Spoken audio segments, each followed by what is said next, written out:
Hey everybody, it's B Mays from RC Groups, and today we're going to be building the Moka Racing Drone. This is a 250 to 290 adjustable, foldable, lightweight racing quad. This is all made out of high quality carbon fiber. It has tubular arms. It utilizes the foldable locking mechanism. So these are easily obtained if you would happen to break one. It uses lightweight aluminum anodized locking clamps, and it comes with this little mount right here with the bobbins for your Mobius camera.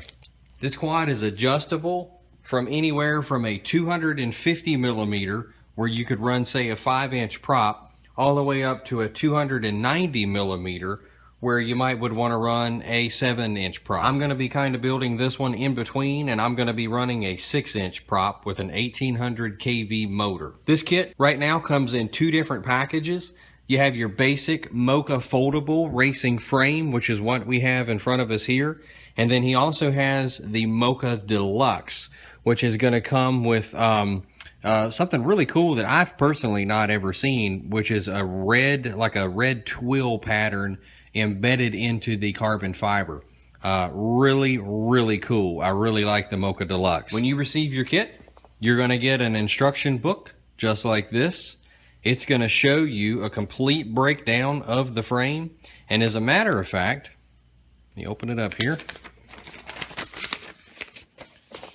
We get a complete parts diagram of all the bits and pieces within the frame. And he's giving you basic step-by-step instructions on how to put the frame together.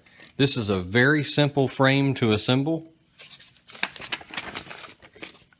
As you can see, everything is very straightforward, but I'm just going to be building this for you and take any question that you may have out.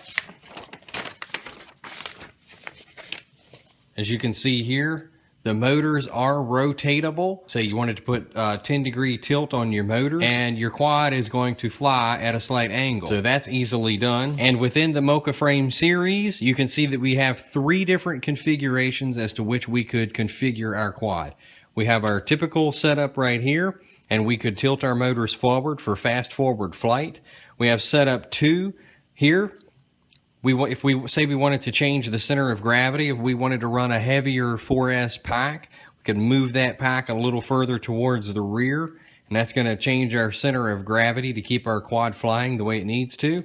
And then we have setup 3, which if you have props in view of the camera. For our build, however, we're going to be sticking with setup 1, and we're actually going to keep our motors at a 90-degree angle. But that's entirely up to you. Each carbon fiber tube is 16 millimeters, and the arms are 90 millimeters long. These quads are produced and will ship from Canada, and I will provide a link in the description as to where you can get one. You can see here there is a hole in the carbon fiber where we can run our motor wires out of, so we can place our ESC inside of the tube, have the motor wires coming out of this hole, and then obviously routed right here to the motor. Your ESC power and signal wires would then come from the inside of the tube and go to your flight controller. You could install this the typical way and have the ESCs mounted outside of the arms. It's entirely up to you. But with this configuration, it keeps everything nice and clean. Inside the arms, we have 14 millimeters. So your typical SN20 ESC will fit nicely inside of the arms. You will need to provide your own power distribution board, flight controller, ESCs, and motors to complete your frame. This is going to be a quick and easy build. I'm going to spend more time showing you how to assemble the frame itself than I am the electronics on the quad. If you have any questions, drop me a line in the comments, and I'll be glad to help you. These are the pieces that we're going to be using to start with. And this is our bottom plate for the frame. And one way to kind of tell your orientation with this plate is if you look at this front piece right here, this is basically an arrow pointing to the front. So this is in fact the front of our bottom plate. This frame utilizes the Taro clamps, which are readily available online. And since I'm building mine with the configuration 1, which is all of the motors pointing straight out, we're going to be utilizing this hole right here and this hole right here for our Taro mount. So with one mount connected, this is what we have. This is what it looks like from the bottom. The next thing that we're going to be using is one of these frame standoffs. And just a side note, he already has the screws stuck inside of the standoffs here, so it's just convenient so we know what goes where. So we're just going to remove the screw, and our frame standoffs, they're going to go right here, here, here, and here. So we're going to put one on each one of those holes right there. Now you may want to take just a dab of Loctite, put it on each one of the threads of the screws. So I'm just going to push this up through the frame here, and I'm actually going to thread the standoff right down on it. So now we have two standoffs mounted, and we need to do these two right here. And we're going to get the other three taro mounts connected. Now the same thing in the rear. We're going to be using, for our taro mount, we're going to be using this hole and this hole. So now we have all four of the taro mounts installed. We have all four of our standoffs installed. Very easy, very basic. Again, this little arrow here being the front of the quad. Now before we get too far, we need to install some nylon hardware for our flight controller. And our nylon hardware for our flight controller is going to go right here on these oval shaped openings. I'm going to be using 3mm nylon hardware. Just going to put one screw up through each of these openings, and I'm going to put one nylon nut on each screw. So we have the nylon hardware installed. I've basically just put that right about the middle. That's roughly where it should be. I'm going to have to slide this and adjust it just a little bit. Next thing that we're going to be installing here is going to be our going to be our power distribution board. I'm going to be using a power distribution board that was removed from another build, so it already has some wires and solder and things done to it, but our power distribution board is going to sit right down here on top of those. Now that we have the power distribution board all mounted up, you can see everything fits perfectly. All the measurements, the cutouts in the carbon fiber are cut perfectly. I have the one nylon nut underneath of the distribution board, and I will be installing these nylon standoffs on each corner, right like this, of the distribution board. And that is, of course, what our flight controller is going to sit on top of. However, prior to doing that, I'm going to wire up all of my ESCs. Now again, how you do this is dependent on whether you're going to have the ESCs inside of the arms or outside of the arms. Obviously inside of the arm would make for a cleaner build, but since I'm not exactly trusting of these SN20 ESCs, what I'm going to be doing is I'm going to be mounting the ESC fairly close to the distribution board. It's going to be somewhat like this. Okay, so I'm just going to get that signal wire kind of out of the way because we don't really need to talk about it for right now.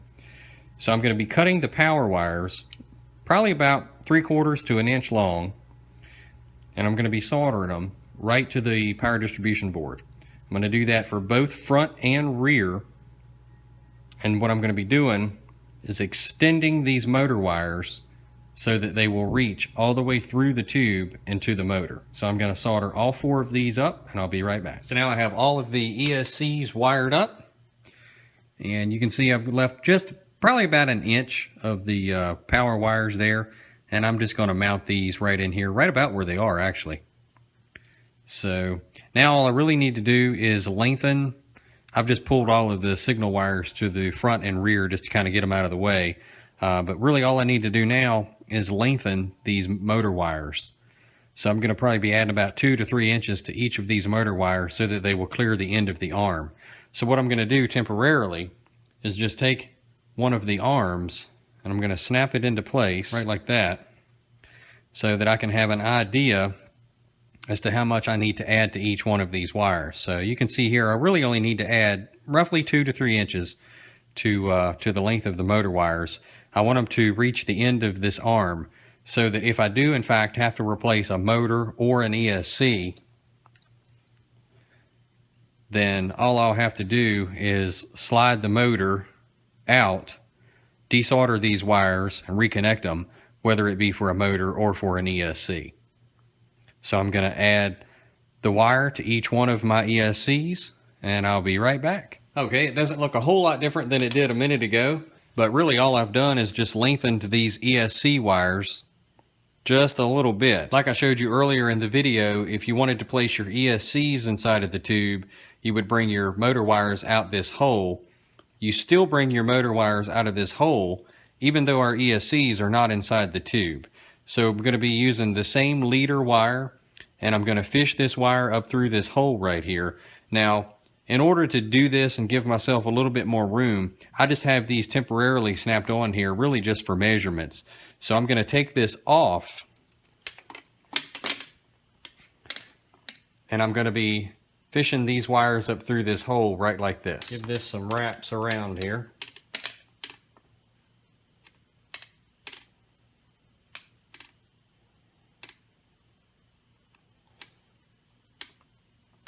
Okay, and I'm just going to put just a little piece of tape on there just to kind of hopefully hold that in place.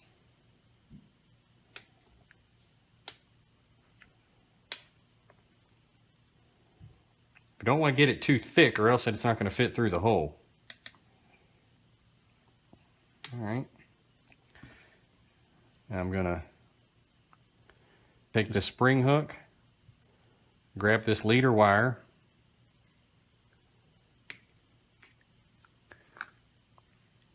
alright, pull it through. Now I'm just going to fish these motor wires right up through this hole right here.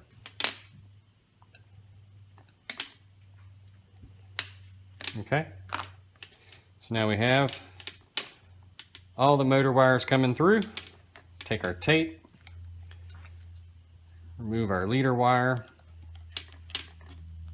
Alright, I'm going to strip back about 1/8 of an inch of the insulation on each one of these motor wires, and we're going to solder them up to our motor wires. So how this should work, we're just going to solder our motor wires right directly to here. Obviously we're going to put a little heat shrink tubing around each one of them, and then that will then slide back down through here. Now I'm not worried at all about how the motor is wired or what direction the motor is going to spin. I'm going to be connecting each one of these ESCs to BL Heli, and I'm going to configure them to spin in the correct direction after the build is complete.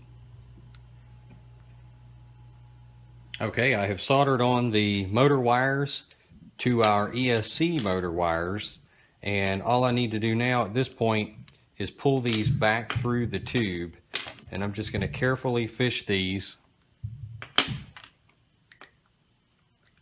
right back through the tube. Everything's just kind of a loose mess right now, but I promise it's going to all come together. So with the heat shrink tubing on there, it's a little bit more difficult, but if we fish one at a time through here, it's plenty of room to get all the wires back through. Everything that I just did is now going to be hidden up inside of the arm right there. And the motor obviously is going to mount right here like that. So, you know, if I ever need to go back and replace an ESC or a motor, what I'm going to be doing is right here where I have this spliced, I'll be undoing that to pull the motor out or the ESC, whichever. Okay, now that we have our motor wires soldered up and they are inside of the carbon fiber tubes, the next thing that I'm going to be doing while I still have access here to the distribution board is I'm just going to solder this power lead right here to the 5 volts off of the Pololu regulator. This is what's going to supply power to the flight controller. You'll want to make sure that you have enough slack so that when you fold your arms in, it's not stretching the wires.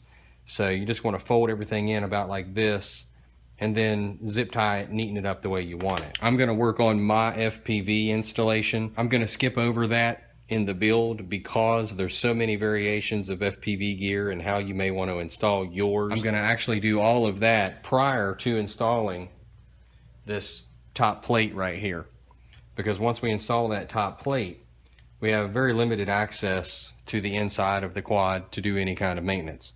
Now, I just want to note my flight controller, I'm going to be installing sideways. Typically you would have this arrow right here pointing towards the front of the quad. To gain access though for any kind of PID adjustments or anything like that, I'm going to be installing mine sideways and then altering the settings in Clean Flight so that it then knows what's forward. So that's the next thing that I'm going to do. I'm just going to neaten these wires up, prepare my FPV equipment, and we're going to be doing that before we move on to these swivel brackets right here. And this is what's going to allow the arms to pivot. The camera, as you can see, is very small, and this will mount.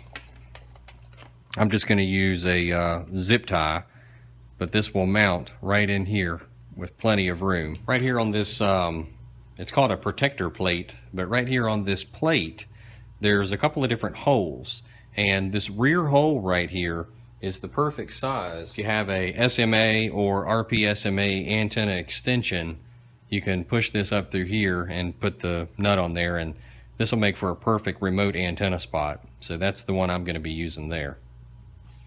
I have removed the antenna connector from the 200 milliwatt transmitter, and it ended up taking a lot of heat and a little bit of brute force to actually get that rascal off of there. But you can see that what I've done is just soldered these wires directly to the transmitter, and this outside one here is ground, and the center one there, that's your center pin, and then this other side is ground as well. There's nothing that needs to go to there. All of our grounds are actually connected. So these two pins here are all that we really need for our antenna extension. Again, that's if you choose to use an extension. You certainly don't have to. So here's where we're at with the Moka Foldable Racing Drone. All of the ESCs installed. We have the power distribution board wired up. I've installed my FPV flight camera right here, and I have the transmitter just kind of hanging loose because I'm actually going to zip tie this to the top plate. I have my remote antenna wire right here, and that's going to go where I showed you earlier. I've neatened up some of the ESC wires. I've made sure that when the arms are folded, that it's not going to pull anything too tight. And what we need to do at this point is install our flight control board. Now, if you're like me and you're going to be using one of the Naze variations, your motor wiring is going to be, this is motor 1, motor 2, this is motor 3, and this is motor 4.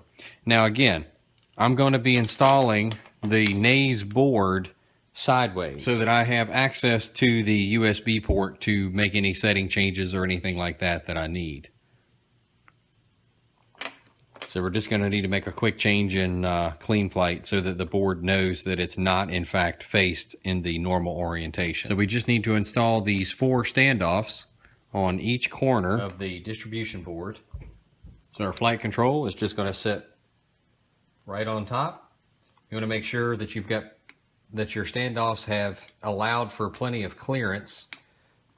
If you don't have anything touching that's not supposed to be touching, we're just going to lift this up here and just double check, look underneath, and make sure that we've got plenty of clearance, which it looks like we do. We have our ESC signal wires to connect. Now, this first one here, pins were sideways. This first one, this is motor 1. The second one is motor 2, 3, and 4. And the top pin is going to be ground. The one here on the very bottom, that's going to be our white signal wire. We just want to make sure we have that plugged up in the correct direction. So this one being motor 1, this is going to plug in right here. Okay. Motor 2 is going to plug in right beside it. Then we're going to grab motor 3, which is right here on the bottom left. And we're going to neaten these wires up here in just a minute, but for now, we want to test everything, check our motor directions, and right now I really don't care. So there's motor 3, and then our last one here, which is motor 4, which is the top left motor. Okay, now remember, I have the 5-volt power going for our flight controller coming from ESC 1. So that's this wire right here. Now what we need to do is go ahead and get the aluminum clamps installed. This is what's going to allow our arms to pivot. So what we're just going to do is we're just going to take this. You can start with any arm, doesn't matter. Just take this, and I'm just going to set it right here and slide it under, okay? Now that's going to line up perfectly with this hole right here. Now we need to have a washer between the carbon fiber and the aluminum mount. Okay, so this one here is threaded all the way. So I have the washer with a pair of tweezers, and I'm going to set that right in here, right like that. Doesn't have to be perfect just yet. Just going to get it in between the carbon fiber and the bracket. I've got a little bit of pressure on it there with my thumb to keep it from falling out. When I stick this in here, there we go. So just barely had to move it at all, and we've got the washer locked in place. I'm going to stick my finger under there so it doesn't go anywhere. We can take our top half and place it on top. Now, we want to do this for all four. So what we're going to do is just take a little piece of tape for the time being and put it right here just to keep this from falling out. So with this tape in place, that's going to hold that while we get the other three. So now we're ready to take the top plate and set it down over top of here. Before we do, we're going to take the other washer that we have, and we're just going to set it right on top of each one of these.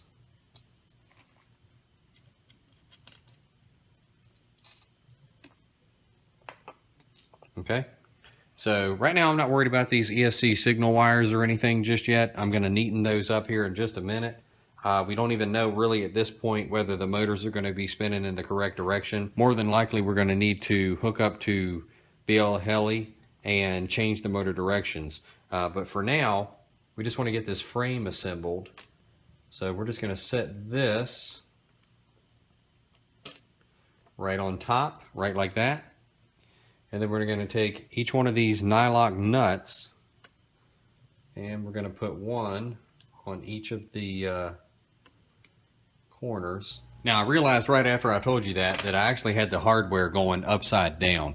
You're going to want the screws facing downward toward the bottom like this. So quick and easy fix. You know, after you've got the stuff together, you don't really have to worry about the washers going anywhere. But apologize for telling you that wrong. So we have the screws that we would want to install for the top plate right here. We have 4 of those. And then of course you have the little screws that will go for the Taro clamps. Everything is still loose so that I can position the arms and things the way I need them. One thing we want to pay attention to, we want the same amount on each side of the arm. So like right here I've got about 1/8 of an inch outside of the clamp, and right here I've probably got about 1/4 of an inch. So I just want to take that and slide that back. We only need about 1/8 of an inch right there. Okay, so we just want to even that up, and we want to do that. You can even take a caliper and measure, which is what I'm going to do, so that we know that everything is precise between all of the arms. We're going to do the same thing for the front side. We're going to do that before we start tightening any of this up. So I now have everything kind of snugged down so that I can actually take the arms and fold them in and out. Okay, so what I ended up with on mine was about 16 millimeters from the edge of this aluminum clamp to the edge of the carbon fiber tube. That's, like I said, that's kind of give or take. There's no precise measurement that you need for that, just so that all 4 arms are the exact same. Now, we need to get these motors mounted. We're going to take the motor mounts. These are going to be installed with the flat side facing towards the rear. So you want to take these and mount these to your motor first, and then we're going to go back and install the clamps and clamp these to the arms. It's a good idea to go ahead and just put a little drop of Loctite on each one of those screws. We're ready at this point to install the mount to mount the motor to the arm. Very straightforward. You're going to receive 4 of these mounts right here. It's going to come with 2 screws, the 2 aluminum brackets, and of course the nylock nuts. Place your screws down through each one of the motor mounts like this. Okay. Then slide the aluminum hardware down over the top. And we're just going to position it on the arm. Doesn't really matter at this point where we put it. So we're just going to keep it loose so we can slide it and put it exactly where we do want it. The nylock nut on each screw. At this point we have the motors installed. Now the mounts are still loose on the arms.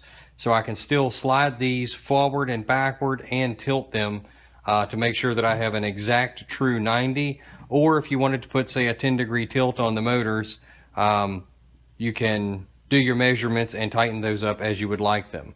So I have not snugged anything up tight just yet. That's including these bolts back here for the arm. These 4 screws where it pivots, right here, here, here, and here, you just want to kind of snug those. Those are not going to be tight because the arm does need to pivot.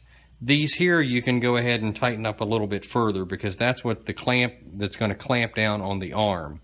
And obviously once you get these set at a true 90 or your 10-degree offset, you're going to want to tighten these up. And pay attention to the gap that you have on each side of the clamp. You want that to be clamped down nice and even. You don't want it tightened up tight on one side and a little bit looser on the other. You want to clamp that down evenly. And I kind of cheated and lined up my motors. I tightened everything up. And what I did, get this stuff out of the way here. What I did, I just kind of pulled the arm over to the edge and then I tilted it like this until it was exactly lined up with the edge of the frame. So it's perfectly straight across now on all 4 arms. And I've snugged up all of my bolts. I have this pivot bolt right here. I've got it fairly snug but not too tight. And it makes a very good grip on those arms. They're not going to just come loose, that's for sure. It is designed in a way that if you were to crash, then it is going to probably fold the arm on a hard crash. But that's to keep something from the rest of the frame from breaking. So we need to go ahead and install the top plate. So what we're going to do, we're going to be installing these blue standoffs right here. And these blue standoffs are going to go on these 6 holes right here. We have 2 on the front right here. We have 2 about the middle right here. And then 2 right here above the flight control board. So we're going to install those 6 standoffs, and that's going to go for our top plate. That was quick and easy getting these standoffs on there, even with this top plate on. That was not a problem at all. So what I'm going to do now is I'm going to take the FPV antenna extension. I'm going to feed it up through this hole right here. It's going to mount right here like this. Now I'm just going to stick a couple of screws in here for the time being.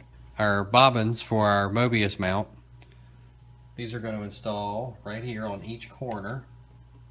Then obviously our Mobius mount will set right on top, right like this. I'm just going to fold it up here to show you what everything looks like all folded up. Very, very compact.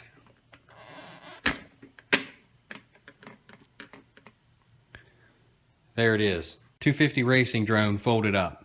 It's amazing, folks. Very, very lightweight. This creature right here on 4S is going to be a beast.